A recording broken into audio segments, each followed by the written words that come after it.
राहुल गांधी जी को इतना बड़ा नेता बोलते हैं और वो माइक पर 1.5 लाख और 15,000 नहीं समझते हैं और उसमें पे सॉरी मांगते हैं। नीतीश कुमार जी कई बार पलटी मारा, ये आपको भी पता है, मुझे भी पता है, लेकिन क्या कीजिएगा, 2005 से अभी तक है, लेकिन उनका दिमाग का उम्र भी हो गया। वो सारा जगह घूम के देख लिया कि कहीं मेरा रास्ता नहीं है भाजपा छोड़ के, वो भी करके ट्राई किया। अच्छा, कौन कौन नहीं ले रहे थे पहले? अमित शाह जी नहीं ले रहे थे, हमारे मोदी जी नहीं ले रहे थे। पाकिस्तान में लोग खड़ा होते हैं, वहां का जनता बोलते काश मोदी जी मेरे प्रधानमंत्री। लॉ एंड ऑर्डर कितना बदतर स्थिति में आ गया, कितना मतलब बर्बाद हो रहा। बिहार की जनता हर चीज के लिए तरस रही है। जब तक मोदी जी चाहेंगे उसको हटाने वाला कोई आज तक नहीं है अभी हिंदुस्तान में।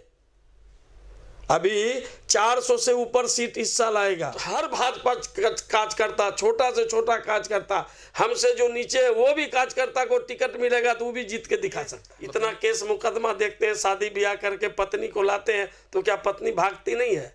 पूर्णिया में इन दिनों बीजेपी ओबीसी प्रकोष्ठ के जिला अध्यक्ष सुरेंद्र भगत जी अपने कामों को लेकर काफी चर्चा में हैं। लोग तो इस बात का भी अंदाजा लगा रहे हैं कि हो सकता है अगर बीजेपी से यहाँ उम्मीदवार दिया जाता है तो उसमें सुरेंद्र भगत जी भी प्रबल दावेदार हैं। हालांकि ये चर्चा है, सुरेंद्र भगत जी इसके बारे में क्या कुछ कहते हैं और अन्य सवालों पर क्या कहते हैं। बिहार में चल रहा है अभी राहुल गांधी जी का पद यात्रा, पूर्णिया में निकट दिनों में हुआ है। तमाम मुद्दों पर इनकी प्रतिक्रिया लेना चाहते हैं, देखते हैं इसमें सुरेंद्र भगत जी क्या बोलते हैं। सुरेंद्र भगत जी, सबसे पहले हमारे दर्शकों के बीच आपका स्वागत है। धन्यवाद। क्या कहेंगे? कई तरह के सवाल आपके लिए मेरे पास है और आप काफ़ी चर्चा में रहते हैं इन दिनों। ये बताइए कि अभी राहुल गांधी का पूर्णिया में ज़बरदस्त प्रोग्राम हुआ, बड़ी संख्या में लोग आए, अभी तो यहाँ पूरा कांग्रेस का जय जयकार हो रहा है, अब बीजेपी का क्या होगा? सर, हमको तो आपकी बातों पे हंसी आती है। आप बोलते हैं जय जयकार हो रहा, कहाँ पे जय जयकार हो रहा? अभी पूर्णिया में अभी हमारे गुलाब बाग के बगल से गए, कहाँ 10-20 टो गाड़ी थी। केंद्र से इतने बड़े नेता हैं, अभी तो इनके पीछे हजारों गाड़ी होनी चाहिए, वहाँ सैकड़ों में भी गाड़ी नहीं थी तो बहुत बड़ी कहाँ थी। और रही भीड़ की सवाल, वो भी तो हमने कुछ नहीं दिखा। आपको कैसे दिखाई पड़ा मुझे नहीं मालूम है। अरे तो आप स्टेडियम गए थे? बिल्कुल गए नहीं थे, लेकिन आपके टीवी में देखे, जानकारी होती है ना, हम क्यों जाएंगे? अब वहाँ जाके क्या करेंगे बताइए? जिसको इतना बड़ा आप राहुल गांधी जी को इतना बड़ा नेता बोलते हैं और वो माइक पर 1.5 लाख और 15,000 नहीं समझते हैं और उसमें पे सॉरी मांगते हैं। आपने सुना कि नहीं सुना बताइए? इतने बड़े केंद्र के नेता 15,000 और 1.5 लाख नहीं समझते हैं, उसको आप केंद्र का नेता मानते हैं? मैं तो नहीं मानता हूँ भाई। ये जुबान फिसल जाने पर किसी को आप नेता नहीं मानेंगे? जी नहीं, देखिए जुबान एक बार फिसलने पे बार बार देखिए, खाली देखिए राहुल जी अच्छे लोग हैं, मैं व्यक्तिगत बोलता हूँ, अच्छे लोग हैं, संस्कारी लोग हैं, पढ़े लिखे हैं, लेकिन पढ़ने लिखने से नेता नहीं होता है सर। नेता को में प्रैक्टिकल भी आना होता है। प्रैक्टिकल जब तक ज़मीनी चीज़ को अभी वो नहीं समझ पा रहे हैं या उसके इर्द गिर्द जो लोग हैं वो अच्छे से उनको गाइडिंग नहीं कर रहे हैं, जब तक वो नीचे का लेवल का चीज़ को अच्छे से नहीं लेंगे तब तक वो, मैं उनको अच्छा नेता नहीं मानता हूँ। जुबान फिसलने की जहाँ तक बात है, मोदी जी के बारे में बता दूं कि कितने बार जुबान फिसली है उनकी? नहीं सर, मुझे तो नहीं लगा, मैं अब तक देखा नहीं हूँ, और आप प्रूफ दीजिए तो देखेंगे। पता है आपको, मोदी जी ने कहा था कि बेटी पढ़ाओ, उसके बाद क्या कहा था? तो क्या हो गया? वो तो जो भी बोला सत्य बोला, मैं अभी तक सुना नहीं होगा। संस्कृत का एक श्लोक उनका काफी वायरल होता है, एडिट भी होता है, एडिट करके वायरल किया कि ओरिजिनल बोला, ये कैसे पता चलेगा बताइए? यहाँ तो मैं पूर्णिया में तो मैं खुद देखा हूँ ना। आप तो बोले वहाँ गए ही नहीं थे तो देखे? मैं नहीं गया तो और भी लोग उनका सुने हो ना सर, आप ही लोग के माध्यम से सुना हूँ को सॉरी मांगे। सॉरी मांगने में तुरंत तो नहीं होता है ना। सुनी हुई बात पे आप ऐसे बोलेंगे? नहीं, सुनी हुई बात नहीं है सर, ये हकीकत है। मखाना वाली बात हुई थी, जब मखाना वाली बात आई थी, मखाना मंगाए थे तो 10 किलो का दाम वो बोले थे अमेरिका में 15,000 है, फिर बोले नहीं अमेरिका में 1.5 लाख। आपको वीडियो दिखा देंगे, मोदी जी बता रहे थे, बच्चों को पढ़ा रहे थे A+B का होल स्क्वायर, पता है ना क्या क्या बता रहे थे? नहीं सर, हमने ऐसा नहीं देखा, जो नहीं देखे वो नहीं बोल सकता हूँ। तो देखेंगे तो मानेंगे ना तब? हाँ देखेंगे, अगर वो सत्य पाएंगे तो जरूर मानेंगे, क्यों नहीं मानेंगे? क्या मानेंगे कि तब मोदी जी का भी जुबान फिसल सकती है? देखिए सर, एक बार फिसलना बार बार फिसलने में बहुत फर्क मोदी जी का तो कई बार फिसली है ना जुबान। नहीं, ये 10 है 15,000 और 1.5 लाख ये अलग चीज जुबान है सर। हिसाब किताब में तो आपसे भी, आप बिजनेसमैन है, आपसे भी थोड़ी बहुत गड़बड़ी हो सकती है, लेकिन बेटी पढ़ाओ उसके जगह पे हम कुछ बोल नहीं सकते हैं। जो संस्कृत का श्लोक है उसके बारे में हम बोल नहीं सकते हैं। A+B का होल स्क्वायर जो बच्चों आजकल 2-3 क्लास में पढ़ते हैं, उसका फिर गोबर गैस से, नाली के गैस से चाय बना लेना, ये सब कैसा संस्कृत? ये रडार बारिश में पकड़ा नहीं जाएगा, जरा सोचिए, ये अद्भुत ज्ञान नहीं है ये सब? सर देखिए, उनको कितना ज्ञान है ये पूरा विश्व जानता है। आज आप बताइए, देखिए ये मीडिया के जो हैं आप, ये अलग बात है, लेकिन आप बताइए क्या 15 साल पहले, 20 साल पहले जब इंडिया से कोई विदेश जाता था तो इंडिया वाले के जैसे पहले यहाँ से जाता था तो बोलते थे कहाँ से? बिहार से आया, ओ लालू के गांव से आया। वो अच्छी नज़र से नहीं देखते थे। पहले जब विदेश जाते थे लोग, इंडिया से कहाँ से आया? ओ इंडिया इंडिया इंडिया। अभी जब इंडिया से लोग जाते हैं तो बोलते कहाँ से? इंडिया। ओ हेलो मोदी जी, मोदी जी। लेकिन लोग ये भी कहते हैं, मोदी जी ये भी कहते हैं, बात सही है, लेकिन ये भी कहते हैं कि मोदी जी ने कहा कि तक्षशिला और क्या कहते हैं नालंदा विश्वविद्यालय पटना में था। पता है कि तक्षशिला विद्यालय कहाँ था, विश्वविद्यालय? देखिए सर, हम ये सब छोटी मोटी बातों में नहीं जाएंगे। इतिहास के बारे में कहा जा रहा है कि मोदी जी के पास बिल्कुल जानकारी नहीं है। सर जितनी उनको जानकारी है ना, मुझे तो लगता है, जुबान फिसलने पे आपने बात कही, मुझे इतना जानकारी है कि जितना उनको जानकारी है, जितना उनको लगाव है हिंदुस्तान से ही नहीं, मतलब विश्व से, दुनिया से भी लगाव है। दुनिया के लोग भी अगर विपत्ति में फंसते हैं तो उनको माया आता है। उनको भी देखे आप ये कोरोना में कि दुनिया के लोग को दवाई दिया, जो दुश्मन था उसको भी मदद किया। ऐसा इंसान के बारे में अगर कुछ गलत बोला है तो मैं जब तक सुनूंगा नहीं, जब तक देखूंगा नहीं। कोई गलत बोला नहीं है, उनकी जुबान फिसल गई थी सर। मैं देखा नहीं, मैं कैसे हाँ बोल दूं? जब तक मैं समझूंगा नहीं, मैं अभी तक नहीं देखा हूँ फिसलते हुए सर। सो कैसा कार्य करता है? आप देखे नहीं उनका स्टेटमेंट को? हर स्टेटमेंट देखता हूँ सर। अब फिसला हुआ नहीं देखा तो मैं क्या करूँ? फिसला हुआ आप नहीं देखे? नहीं देखे हमने। बाकी जो सटीक जा रहा था वो सब देखे आप? जी हम हर चीज देखा हूं, लेकिन अभी तक फिसला हुआ मैं नहीं देख पाया। अच्छा ये इनका अमित शाह जी का वो स्टेटमेंट देखे थे कि नीतीश कुमार को किसी भी कीमत पर बीजेपी में नहीं लिया जाएगा, ये सुने थे कि नहीं? बिल्कुल 100% सुना था। अच्छा, और उस पर कुछ नहीं हुआ सर। उस पर तो मैं ये कहूँगा कि वो बहुत हमारे जैसे मंदिर में भोलेनाथ बैठे हैं, बाबा सिद्धेश्वरनाथ मंदिर में, उसी प्रकार का भी साहु जी इतने भोले इंसान हैं। उसके बारे में आप पूछते हैं क्या हुआ? वो दरवाज़ा बोले थे बंद होगा और बंद था। लेकिन अमित शाह जी या मैं भी ये नहीं सोचा था कि बिहार की स्थिति अगर नीतीश कुमार जी एनडीए छोड़ के उधर चले जाएंगे तो इतना बदतर स्थिति हो जाएगा, ये नहीं सोचे थे सर। ये 17 महीने में क्या बिहार में हुआ है जो किससे छुपा हुआ है?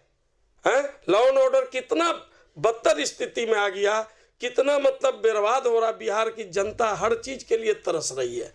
तो वो देखा कि चलो भाई अब क्या करें। सोचे तो थे दरवाजा नहीं खोलेंगे, लेकिन अगर नहीं खोलेंगे तो और बिहार दलदल में फंस जाएगा। तो बिहार को डेवलप करने के लिए पलटी मारना पड़ा। बिहार के जनता को आप बोल सकते हैं, बिहार के जनता के हित के लिए अगर वो दरवाजा खोल दिए तो उससे बड़ा भोले दानी कौन हो सकता है सर? जनता के हित के लिए कितना बार पलटी हुआ पता है कि नहीं? अमित शाह जी को तो हमने पलटते हुए नहीं देखा सर। ये नीतीश कुमार ने कई बार पलटी मारा, पता है कि नहीं? अब नीतीश कुमार जी कई बार पलटी मारा, ये आपको भी पता है, मुझे भी पता है। लेकिन क्या कीजिएगा, 2005 से अभी तक है, लेकिन उनका दिमाग का उम्र भी हो गया। लेकिन फिर भी अभी आ गए वापस। तो हम तो अभी कुछ दिन पहले जो है बाबा भोला से 28 या 29 तारीख को, जहाँ तक याद है हमको, 29 तारीख को हमने 29 जनवरी 2024 को बाबा भोला का पूजा किया हूँ विशेष रूप से, और वरदान मांगा हो कि हे बाबा भोले, आप जैसे आप है और पार्वती मैया हैं, ऐसे जोड़ी बंधन लगा के रखिए, नीतीश कुमार जी को अभी इधर उधर नहीं जाने दीजिए, ऐसा वरदान मांगा हूँ। और मुझे आशा ही नहीं, पूर्ण विश्वास है अब नीतीश कुमार जी ये एनडीए गठबंधन में उसी तरह रहेंगे, अब कहीं नहीं जाएंगे। आप अभी चेहरा देखें नीतीश कुमार जी का। बाबा भोले से जब बोले तो बाबा भोले का आशीर्वाद मिला ना कि नीतीश कुमार? बिल्कुल मिला, बिल्कुल मिला, आप देखिएगा बिल्कुल मिला है। और अब धीरे धीरे आप नीतीश कुमार जी का भी चेहरा में देखिए ग्लेजिंग आते जा रहा है। मोदी जी का आशीर्वाद मिल गया इसीलिए क्या? जी नहीं, तो हमारे पार्टी का आशीर्वाद मिला है और पार्टी ने मान गया उसमें देखिए, इसमें दो तरह की बातें हमेशा चर्चा में रहती है। एक बात ये कि लोग ये कहते हैं कि बीजेपी बिहार में इतना कमजोर है कि नीतीश कुमार का सहारा तो लेना ही पड़ता है। कुछ लोग ये कह रहे हैं कि नहीं, नीतीश कुमार मोदी जी के जाके शरण में गिर गए, पैर पे गिर गए तो मोदी जी को लेना मजबूरी हो गया। अब आप बताइए कि दोनों में से कौन बात सही है? देखिए सर, पैर पे कोई भी नहीं गिरता है, ये बात मैं नहीं मानूंगा। नीतीश कुमार को जब वहाँ घुटन महसूस हुआ, नीतीश कुमार पहले सोचे कि उधर जाएंगे तो अच्छा होगा, अच्छा सोच के जाता। आप भी कोई काम लगता होगा ना आपको कि ये काम अच्छा होगा तो आप चले जाते हैं, लेकिन वो उनकी भूल थी।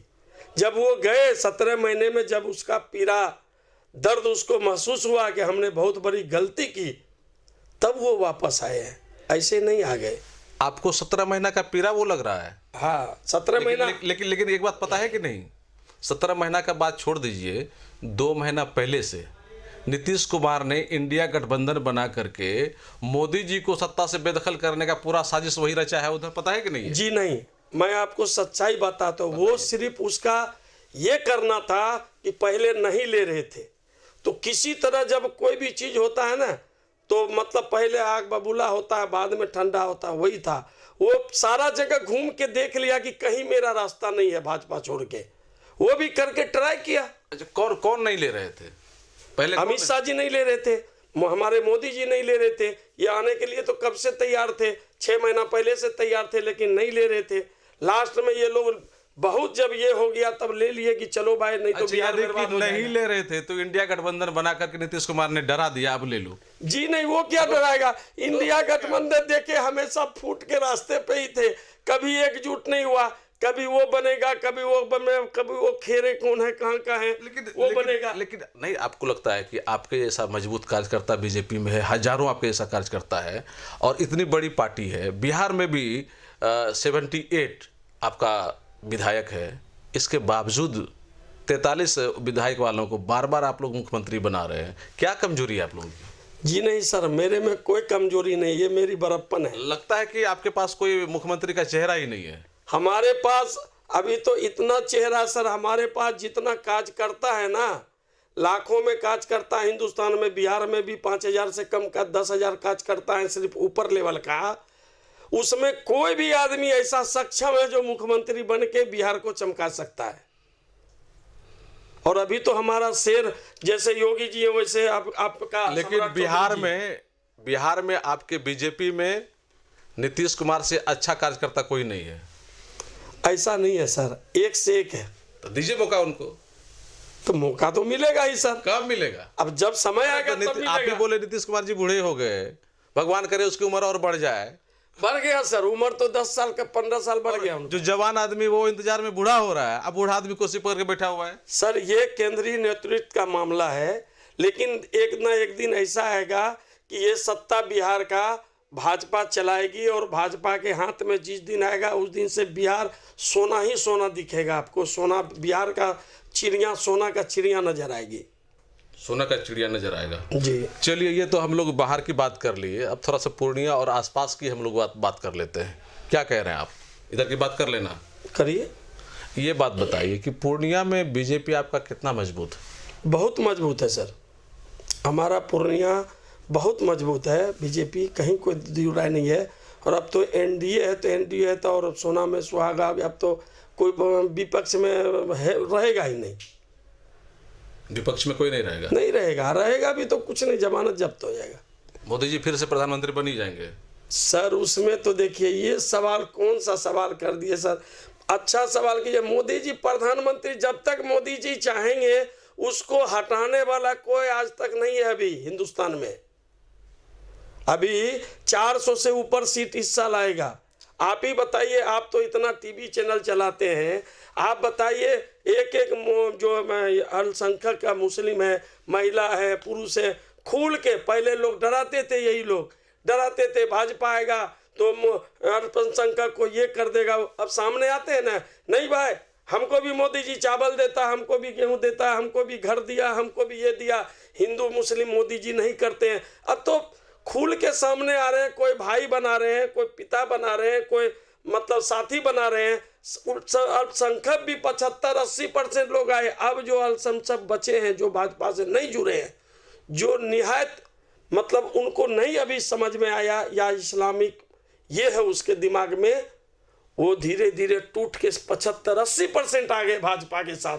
तो अब मोदी जी को जब तक मोदी जी चाहेंगे तब तक प्रधानमंत्री रहेंगे, उसको कोई सोच नहीं, बेकार है। यानी कि मोदी जी जब तक चाहेंगे वो प्रधानमंत्री रहेंगे, उनको कोई हटा नहीं सकता। ना कोई नहीं हटा सकता, कोई नहीं हटा सकता, पक्की है।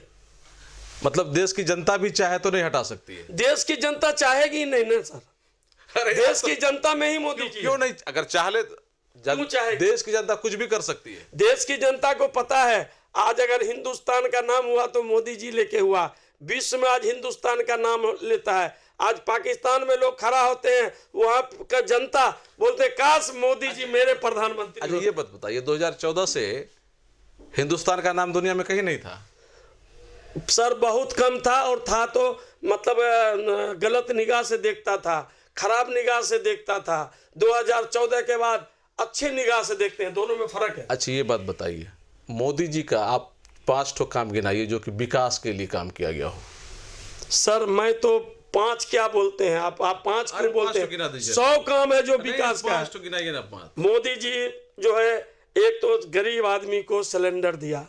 अच्छा। मोदी जी गरीब आदमी को घर दिया। अभी अनाज दे रहे हैं, गेहूं दे रहे हैं, चावल दे रहे हैं। 5 लाख का वो करा दिया जो डॉक्टर है इलाज फ्री में। कितने गिनाए, कितना अभी विश्वकर्मा योजना दिया, कितना गिनाए सर? इतना है, प्रधानमंत्री योजना दिया, मतलब गिनते गिनते आज खत्म हो जाएगा पूरा दिन मेरा। इतना काम दिया है। अभी आपने गिनाया प्रधानमंत्री का जो इलाज के लिए बनाया गया है कार्ड, 5 लाख का इलाज हो रहा है उस पे? जी हो रहा है, बहुत आदमी फायदा लिए। आपके टीवी चैनल के माध्यम से बहुत देखे भी होंगे। गैस सिलेंडर मिल रहा है सब? खूब मिल रहा है, खूब मिल रहा है। घर मिल रहा है? घर भी मिल रहा है, खूब मिल रहा है। अभी तो उस घर में भी मोदी जी गए थे। आपको पता है ना कि मोदी जी ने कहा था कि 2022 में एक भी कच्चा घर इंडिया में नहीं रहेगा। कहाँ पर है? अब कोई इंडिया में ज़्यादा कच्चा घर नहीं है, बहुत दिया। अभी हमने बरमनकी गया, अमोड़ गया, बायसी गया, हर जगह गया, हर जगह मिल रहा है। कच्चा घर कहीं नहीं है? नहीं, कच्चा घर हो सकता है कहीं ना कहीं, उतना नहीं देखा हूँ, लेकिन मैक्सिमम मिला है सर। मोदी जी ने यह भी कहा था कि उनके समय में, यानी कि 2019 में उन्होंने कहा था कि हवाई चप्पल पहनने वाला व्यक्ति भी प्लेन पे उड़ेगा। तो क्या आपको नहीं लग रहा उड़ रहा है? उड़ रहा है, उड़ रहा है। आप देखिए, आपके बात सब सुन रहा है सर, बिल्कुल सुन रहा है। तो मैं कहाँ बोल रहा हूँ? लोग बोले कि सुरेंद्र भगत सही बोल रहे हैं या गलत बोल रहे हैं? एकदम सही बोलेगा सर। एयरपोर्ट बना नहीं है, हवाई चप्पल वाला उड़ रहा है। तो कहाँ पर एयरपोर्ट नहीं बना?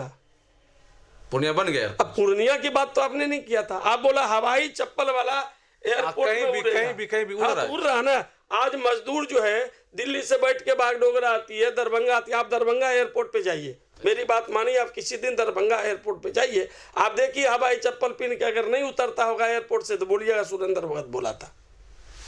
यानी कि ट्रेन की भीड़ कम हो गई। ट्रेन की भीड़ तो निश्चित कम हुई सर। अभी बताइए 5,000-7,000 में बंबई से अगर आ रहा है दरभंगा, अभी टिकट बनाया था। आपको भी पता है कि नहीं, 5,000-7,000 बोल रहे हैं लोग, 5,000 में 1 महीना काम करता है। 5,000 में 1 महीना हमारे बिहार में बहुत ऊंचा लोग भी पहुंच गया सर। बंबई में हमारे बिहार के लोग एक दिन में 5,000 भी कमाते हैं। हाँ वो भी कमाते हैं, लेकिन जी परसेंटेज कितनी है? नहीं, परसेंटेज तो कम होगा उसका। पता है, आप तो चूंकि बिजनेस से हैं तो आपको ये भी पता होगा कि भारत अभी आर्थिक रूप से 5वां सबसे बड़ा मजबूत देश माना जाता है, लेकिन यहाँ प्रति व्यक्ति आय कितनी है? प्रति व्यक्ति की आय कितनी है वो मैं नहीं जानता हूँ। मैं ये जानता हूँ जो पहले था 2005 तक, तो 10 साल में थोड़ा सुधार हुआ था, उसकी सुधार की लिमिट तो हम बता दे 2014 के बाद स्पीड हो गया। हम बता दे रहे हैं आपको, अभी भारत का प्रति व्यक्ति आय में पूरी दुनिया में 138 देश का लोग भारत से आगे है, 139वां स्थान इंडिया का है। पहले ये बताइए, आप 2014 में इसकी स्थिति क्या थी, वो जवाब दीजिए।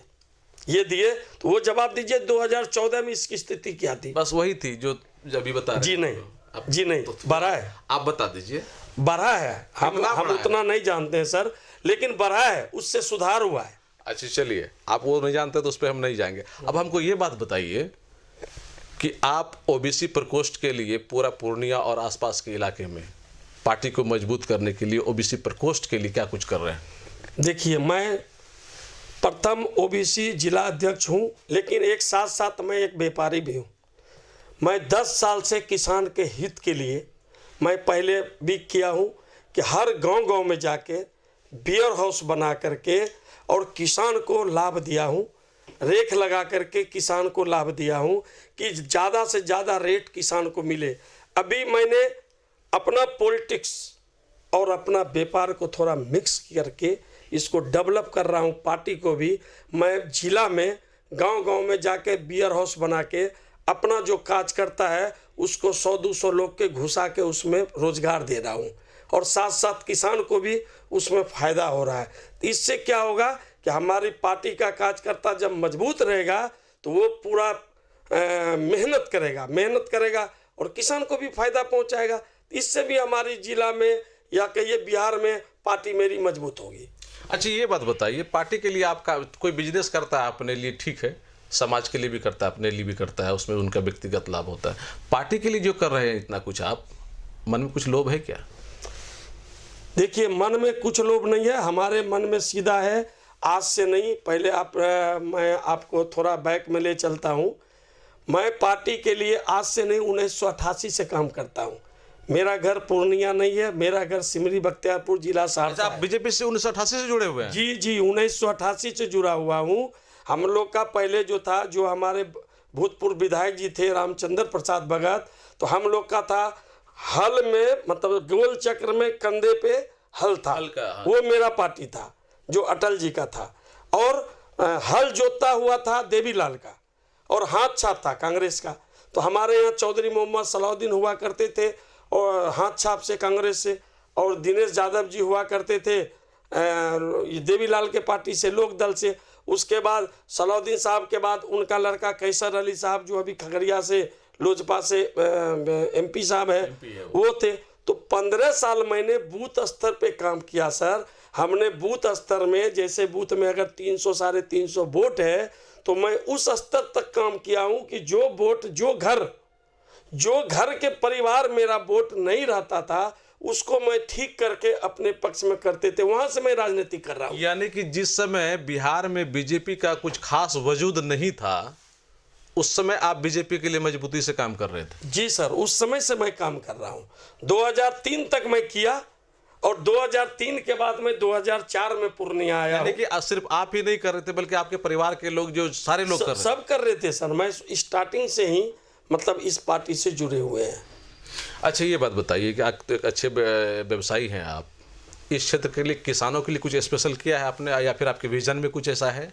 सर, हमने किसानों के लिए 10 साल से कर रहा हूँ। हमने रेलवे से लड़ाई करके, पिछले साल हमने 2021 में ऑर्डर कराया, तब जाके मक्का का भाव 2200-2300 हुआ, नहीं तो 1500-1600 रहता था, जब कुछ लोग हाईजेक करते थे रेलवे को। मैंने उससे मुक्ति कराया। पिछले साल भी थोड़ा दिक्कत हुआ तो 2 महीना तक हमने लड़ाई किया। मैंने अभी भी किसान के हित के लिए अजय भट्ट साहब सुरक्षा मंत्रालय में जो हैं, वो अभी 2 महीना पहले आए थे, उनको लेटर दिया हूँ। मैं वो लेटर दिखा सकता हूँ। अभी भी मंत्रालय में किसान के हित के लिए कुछ किया, और गांव-गांव में मैं अपना बियर हाउस बना के किसान को गांव में ही माल बिक जाए, ऐसा मैंने व्यवस्था किया। अभी ताज़ी घटना है, ज़्यादा दिन नहीं हुआ। मैं प्रूफ दे दूंगा इसका, आप जाके गोकलपुर में पूछ लीजिए। 200 किसान जमा था। हमारे माननीय सम्राट चौधरी जी, उप मुख्यमंत्री जी जो हैं, वो आए थे जून में पूर्णिया, पहली बार जब अध्यक्ष बने थे बिहार का।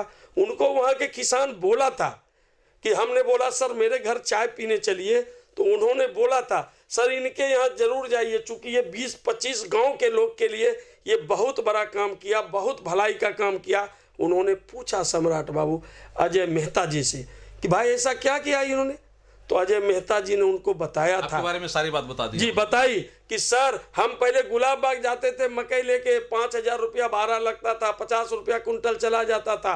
अभी ये मल्टी सिटी कंपनी को ला दिया और यहीं बेचता हूँ और यहीं से फिर पेमेंट आ जाता है। बहुत सुविधा दिया 20-25 गाँव को। एक बात आपके बारे में हमने भी सुनी है, पता नहीं वो कितनी सही है, आप उसको पुष्टि करेंगे।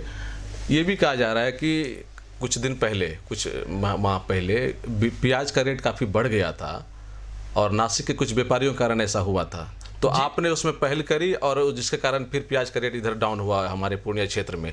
इसमें क्या सच्चाई, ये झूठ है या सही बात है? नहीं, इसमें सच्चाई है।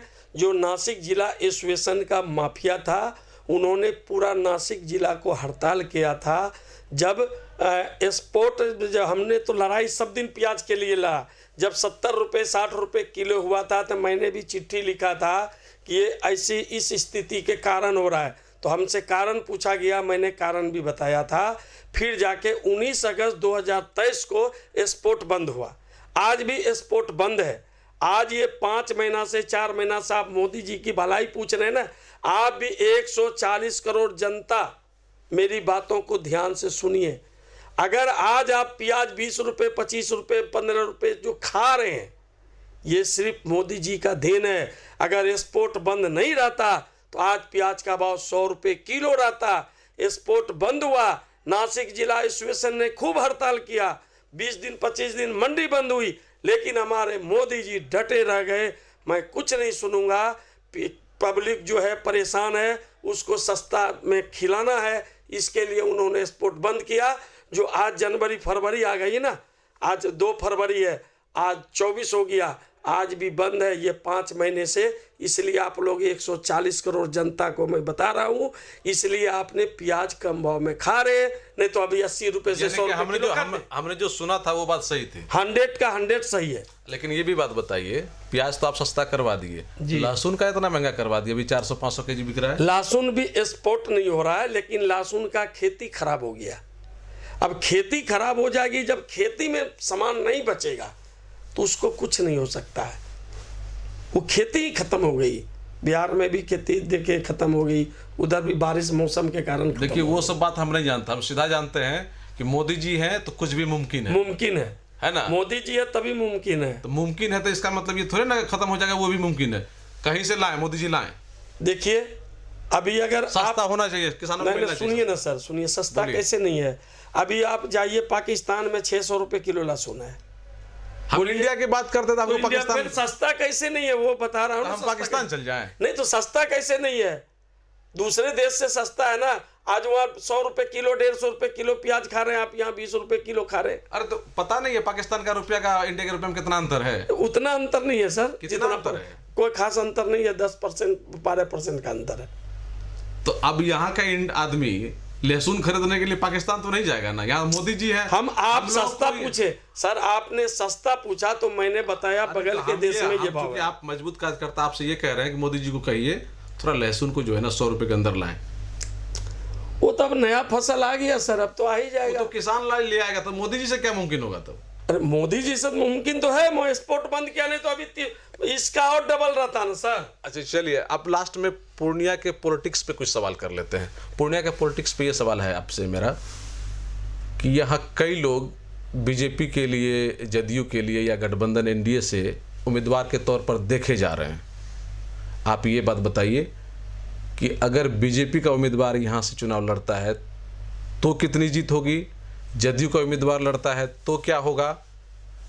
क्या बीजेपी उतना मजबूत है कि अपार वोट से जीत जाए यहाँ, या फिर किसका कैंडिडेट होना ज़्यादा अच्छा रहेगा? देखिए सर, अभी कुछ दिन पहले हमारे अधिकारी लोग पटना से आए थे, उन्होंने यहाँ से बोल के गए कि ये फैसला हो चुका है कि हमारे पूर्णिया जिला में कार्यकर्ता चाहे जो भी हो, कार्यकर्ता को टिकट मिलेगा, ऐसा बोल के गए थे कि कार्यकर्ता को ही टिकट मिलेगा। और ऐसा मुमकिन इसलिए कि अभी 3 स्टेट का जो मुख्यमंत्री बने हैं तो सब लोग देख लिए कि ये मोदी जी में ये जरूरी नहीं है कि पीछे का लोग जो बनते आया वही बनेगा, वही बनेगा। कार्यकर्ता पूर्णिया के का जिला के कार्यकर्ता जो हैं उसी में से कोई एक बन सकते हैं, वो कोई भी हो सकता, ऐसा उन्होंने बोल के गए। फिर भी ये डिसाइड दिल्ली में जो हमारे माननीय प्रधानमंत्री जी हैं, लड्डा साहब हैं या अमित शाह जी हैं, उनका जो टीम एक गठित है वो निर्णय लेती है। हाँ वो तो ठीक है, वो तो नेशनल पे अब रहा सवाल जब ये अभी बिहार में जो उथल पुथल हुआ, जो एनडीए आए, अब सुनिए ये वहाँ का डिसाइड है। जीत सुनिश्चित है, अलग थे तो भी जीत थी, साथ में है तो और ज़्यादा वोट से जीतेंगे। पहले 2 लाख से जीतते थे तो अब 4 लाख 5 लाख से जीतेंगे। जीत उसी की होगी एनडीए में जिसको भी टिकट मिले। भाजपा रहेगी तो भाजपा की जीत होगी, एनडीए में किन्हीं को दे दे तो उनकी जीत होगी, किन को नहीं। हमारा सवाल ये है कि जीत तो ठीक है, आपकी बात मान गए जीत होगी। अगर बीजेपी से उम्मीदवार होता है या फिर जदयू से होता है तो दोनों में ज़्यादा वोट से किस पार्टी का उम्मीदवार जीत सकता है? अभी सर दोनों एक है, अभी दोनों एक है तो अब 2 हैं कहाँ? मैं खाली जेडीयू बीजेपी की बात नहीं कर रहा हूँ, मैं कहता हूँ एनडीए से जो भी खड़ा होंगे वो भारी बहुमत से जीत होगी। अच्छा, कौन कौन आपकी नज़र में है जो उम्मीदवार हो सकते हैं? अभी हमारे माननीय नरेंद्र मोदी जी के ज़माने में ये बोलना उचित नहीं है, ये संभव नहीं है, कोई भी हो सकता है। हमारे यहाँ जितने कार्यकर्ता हैं, कार्यकर्ता भी एमपी का टिकट लेके जीतने में सक्षम है। हमारे क्या कार्यकर्ता ही सब हम लोग को तो लग रहा है कि संतोष कुशवाहा जी पहले से है तो वही रहेंगे। मैं ये नहीं बोल सकता हूँ, ये दिल्ली की टीम की बात है, जो भी रहेंगे जीत पक्की है। क्यों नहीं बोलेंगे? सांसद जी पहले से हैं, बहुत काम किए हैं, विकास हुआ है उनके समय में बहुत सारा, आप लोग भी काफी संतुष्ट होंगे उनसे। मैं ना कहाँ बोलता हूँ, मैं तो ये बोलता हूँ कि हमारे उच्च स्तरीय के टीम जो दिल्ली में बैठते हैं, जो इस चीज का निर्णय लेते हैं, वो निर्णय लेंगे। वो जो निर्णय लेंगे वो हम लोग को कार्यकर्ता है, कार्यकर्ता का एक ही काम है कि जो वहाँ पे तय करेंगे उसका ईमानदारी से क्षेत्र में दौड़ के, क्षेत्र में मेहनत करके उसको जिताना है। वो कोई कार्यकर्ता खड़ा हो, कोई बड़े वरिष्ठ पदाधिकारी खड़ा हो, उससे कोई मतलब नहीं है। आपसे उम्मीद करें कि अगर आपको टिकट मिलता है तो आप भी चुनाव मजबूती के साथ लड़ेंगे या फिर वापस कर देंगे? आप एक बात बताइए, हमारे भाजपा में ऐसा कोई कार्यकर्ता होगा जो टिकट मिलेगा तो नहीं जीतेगा? ऐसा होगा? या कोई टिकट मिलेगा तो कहेगा हम नहीं लड़ेंगे, ऐसा होगा? ऐसा कुछ नहीं है। तो हर भाजपा कार्यकर्ता, छोटा से छोटा कार्यकर्ता, हमसे जो नीचे है वो भी कार्यकर्ता को टिकट मिलेगा तो वो भी जीत के दिखा सकता है। मतलब ये राम मंदिर का जो लहर है, मोदी जी का जो लहर है, उसमें कोई भी जीत जाएगा? सर राम मंदिर का लहर से इसको चुनाव को क्या मतलब है? नहीं है जी नहीं सर, राम मंदिर का मोदी जी से पहले क्या राम मंदिर की लड़ाई नहीं थी? 132 साल से केस चल रहा है। आप लोग मीडिया वाले जो है उल्टा पुल्टा सवाल करते हैं कि राम मंदिर से क्या, वोट को राम मंदिर से क्या मतलब है? सर मोदी जी का राम मंदिर से कोई मतलब नहीं है। नहीं, मोदी जी को क्यों नहीं? वो हिंदू नहीं है, वो भी हिंदू है। मोदी जी चाहा कि राम मंदिर बन जाए, वो 30 साल पहले वो गए थे अयोध्या, उस समय से उनके मन में था कि हम बनाएंगे राम मंदिर, उन्होंने बनाया। लेकिन आपको पता है कि सनातन धर्म के जो गुरु हैं शंकराचार्य, उन्होंने कह दिया मोदी जी ने सब कुछ गुड़ गोबर कर दिया। सर देखिए, ये सब चीज बोलने की बात है। आप बताइए, और भी प्रधानमंत्री आए थे, और भी प्रधानमंत्री कोई चाह दिखाए? 132 साल से मुकदमा चल रहा था, बताइए 132 साल से मुकदमा चल रहा था, सब ये सोच रहे थे भले है तो ये राम मंदिर उलझा हुआ है तो सबका, आखिर राम मंदिर आज सेटलमेंट नहीं होता, आज मंदिर नहीं बनता, आज जो 75-80% मोमडन लोग का वोट हम लोग को आ रहा हुआ था, नहीं आता, चूंकि वो झंझट में फंसा के रखता था वो लोग। लेकिन मोदी जी क्या किए? वो झंझट को ही दूर कर दिए। अब मुसलमान भाई लोग खुल के बोलते हैं कि हमको लड़ा रहा था, हम उस समय, यानी कि मोदी जी ने मंदिर बनाने में अहम भूमिका निभाई। अहम भूमिका क्यों नहीं निभाई? कौन बोलेगा नहीं निभाई? चाह दिखाया। देखिए हर आदमी, अच्छा ठीक है, दिखाया। मोदी जी जब मंदिर में चाह दिखाया, बनवा दिया, सनातन धर्म को और ऊंचा किया, तो उनको चाहिए था कि कोर्ट का आदेश था मस्जिद भी बनवाए, उसमें भी इंटरेस्ट लेते। देखिए सर, अभी आप भी टीवी में देखे होंगे, कई बार बोले होंगे, पटना में भी हमसे पूछा कि मंदिर 5 एकड़ ज़मीन उनको मिला है, तो वो लोग सुनते हैं जैसे मैं जानता नहीं हूँ, आप ही लोग के टीवी मीडियम में आता है कि आ रहा है। उन्होंने एक आदमी सवाल भी किया, क्या मोदी जी को बुलाएंगे तो मोदी जी उद्घाटन में वहाँ भी जाएंगे? हम बोले 140 करोड़ जनता का अभी प्रधानमंत्री जी हमारे नरेंद्र मोदी जी हैं, और वो जहाँ पे हमने देखा अभी बीच में, आप भी देखे होंगे कि एक जगह जाके चाय बनवा के पिया है गरीब से गरीब घर में। उनको तो चाहिए कि राम मंदिर और जो मस्जिद है दोनों को साथ साथ बना करके साथ साथ उद्घाटन कर दे, ऐसा तो किया नहीं। तो क्या मोदी जी का पैसा लगे हैं राम मंदिर में? पैसा मोदी जी का नहीं लगे है ना, उन्होंने जमीन दिया है, यहाँ पे मोदी जी को बुलाए थे। तो श्रेय लेंगे, वो सारा कुछ कर रहे हैं, बोलते हैं उनका कुछ नहीं लगा है। नहीं, पैसा उनका नहीं लगा भैया, पैसा तो पब्लिक का लगा जो राम भक्त हैं। सनातन धर्म का पैसा लगा है, सनातन धर्म ने चंदा दिया, वो भी पैसा कहाँ खर्चा हुआ? दोनों खर्चा हुआ, ब्याज 1 रुपया से बन गया। लोग झूठ मूठ का बदनाम करते हैं उनको। आप लोग भी यहाँ से कुछ ना कुछ तो भेजे ही हो। बिल्कुल भेजेंगे, क्यों नहीं भेजेंगे? हम कोई सनातन धर्म नहीं है, जय श्री राम। जय श्री राम तो बोलते ही है। हाँ, क्यों नहीं भेजेंगे? हम भी भेजें। मुसलमान से नफरत नहीं ना आपको? क्यों नहीं, बिल्कुल नहीं। राम भक्त हैं, लेकिन नफरत किसी से नहीं है। जो नफरत कर दिया वो राम भक्त कैसे है? वो नहीं है जी नहीं। लेकिन आपके बीजेपी वाले जो कुछ कुछ बोलते रहते हैं, कुछ नहीं बोलते हैं सर, सब कुछ ठीक ठाक है, एकदम ठीक है। जो सच्चे मुसलमान हैं उनके लिए कोई नफरत नहीं है। चलिए, तो ये माने कि पूर्णिया में सुरेंद्र भगत जी काफ़ी मजबूती के साथ खड़े हैं, 1988 से खड़े हैं, जितनी मजबूती के साथ आज भी उतनी ही मजबूती के साथ हैं, और लोकसभा चुनाव में भी काफ़ी अहम भूमिका आप निभाने जा रहे हैं। बिल्कुल, मैं लोकसभा चुनाव अभी भी गांव चलो अभियान में भूमिका निभा रहे हैं, कई जगह गए हैं। हर मतलब हमने भी, हमारा 33 मंडल है, 33 मंडल में अभी पटना में प्रोग्राम हुआ था, 33 मंडल से मैं कार्यकर्ता को ले गया। ऐसा नहीं है, हम तो अहम भूमिका निभाएंगे ही। पार्टी जो भी दावत देंगे वो दावत को पूरा करने में मैं सक्षम हूँ।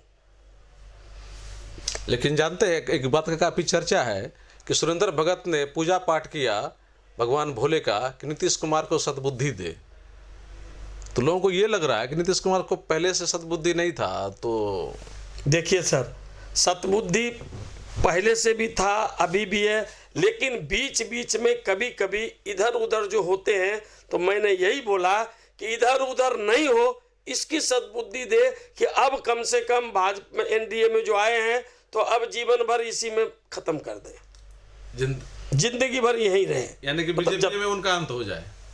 हमने एनडीए बोला सर, मैंने बीजेपी नहीं बोला। एनडीए में रहे, एनडीए में ही वो अंत हो, जितना दिन जिए भगवान करे 50 साल और चले वो, मैं तो ये चाहता हूँ। लेकिन एनडीए में ही रहे। हाँ, एनडीए में रहे, मैं तो यही चाहता हूँ। अंदर से मजबूत है ना? हाँ, अंदर से है ना, अंदर से। देखिए, भरोसे पे ही दुनिया चलती है सर। भरोसा तो कर सकते हैं, जब आए हैं तो भरोसा कैसे नहीं करेंगे? आप बताइए, इतना केस मुकदमा देखते हैं, शादी ब्याह करके पत्नी को लाते हैं, तो क्या पत्नी भागती नहीं है? तभी न डिवोर्स का केस होता है। लेकिन मैं उम्मीद पे दुनिया जीता है, मैं उम्मीद करता हूं कि अब नहीं जाएंगे, ऐसा मुझे मैंने पूजा पाठ किया, मुझे। लेकिन बहुत लोग जो कहते हैं कि नीतीश कुमार भरोसे के लायक ही नहीं है, लेकिन एक आप है जिनको आप भरोसा हो गया है। देखिए, मैं उस दिन पूजा किया ना, तो मुझे ऐसा लग रहा है कि वो कहीं नहीं जाएंगे। नहीं, मुझे लग रहा है, मैं अपनी व्यक्तिगत राय दे रहा हूँ। चलिए, आपने कोसी आलोक से बातें की, बहुत अच्छी जानकारी आपने रखी है, और हम उम्मीद कर रहे हैं कि भविष्य में भी जब आप पॉलिटिकल कार्य करते रहते हैं, समाज के लिए काम करते हैं, और कुछ किसी विशेष मुद्दे पर आपकी प्रतिक्रिया लेने की आवश्यकता होगी तो हम आएंगे और आप निश्चित रूप में वक्त देंगे। बहुत बहुत धन्यवाद आपको भी, जो ये सुनेंगे। हमारे बिहार के, हिंदुस्तान के, पूर्णिया जिला के सभी जनता को सुरेंद्र भगत का प्रणाम। ये हमारे सुरेंद्र भगत जी हैं जो पूर्णिया में काफ़ी चर्चा में रहते हैं। खासतौर से इन्होंने कहा कि 1988 से ही बीजेपी के लिए, यही नहीं सिर्फ इनके परिवार के लोग नहीं, इनके आसपास जो जितने लोग हैं तमाम लोग बीजेपी से ही जुड़े हुए हैं और काम करते रहते हैं, निस्वार्थ भाव से काम करते रहते हैं। इन दिनों खासतौर से ये काफ़ी चर्चा में इसलिए हैं कि इनका जो काम का दायरा है वो लगातार बढ़ते जा रहा है। तो लोग अब उम्मीद ये कर रहे हैं कि हो सकता है कि बीजेपी से ये पूर्णिया के लिए सांसद पद के उम्मीदवार हो सकते हैं। लेकिन इन्होंने साफ तौर पर क्लियर कर दिया है कि एक साधारण कार्यकर्ता है, लेकिन बीजेपी नेतृत्व या एनडीए नेतृत्व जिस भी कार्यकर्ता को जो भी जिम्मेदारी सौंपेगी उसको वे लोग 100% निभाएंगे, क्योंकि बीजेपी में प्रत्येक कार्यकर्ता काफ़ी मजबूत और सशक्त हैं। कोसियालो के लिए सुमित के साथ मैं Sanjay Kumar. Hi dear viewers and the parents of Purnia. Wish you a very happy and a prosperous new year. My name is Jayalakshmi. I am the principal of Mount Science School, Koshi Colony, Purnia. Dear parents, after a short break, our school started functioning. We have started the admissions for the academic year 2024-25. This year, we are taking admissions from classes pre-nursery to grade 8. I invite you all the parents to come and visit our campus. Thank you. Have a great time. May the Lord Almighty bless you all. Furniture और electronic का संसार, आपका अपना are बाजार, भरोसे की खरीदारी, Maa Ambe retail private limited, all kinds of furniture and electronic goods, NS31 bypass, Belori, Purnia.